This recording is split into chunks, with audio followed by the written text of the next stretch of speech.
Yeah, it's interesting that when I think of an explanation, because I like to distinguish between explanation and description, because quite often people think that a description is an explanation. So, for example, if you say, what is time? And you say, oh, it's what we measure when a clock hand moves.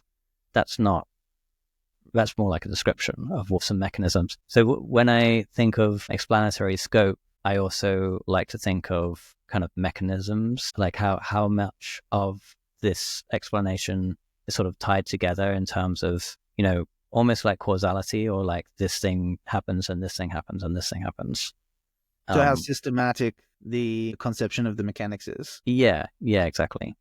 Because I think it's strange to say something like, or maybe it's just unsatisfactory to me in some way to say like, oh, because of these rules, this occurs, without showing how that happens. Like it's like there's a missing piece to me of like. Yes. So, and actually what you're talking about is the dissatisfaction is rooted in your intuitive sense of the fact that that's not, as you're saying, an explanation. There's a great book called Necessary Existence by Alexander Proust.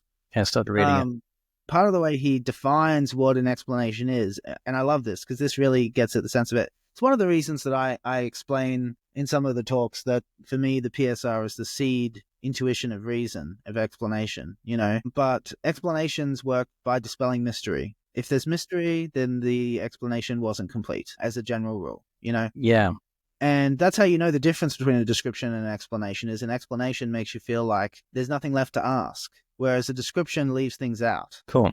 Yeah. So when we think of explanatory scope, we're kind of emphasizing explains. Eliminate the mysteries that are inherent in making sense of the world. Cool. Yeah, I love that.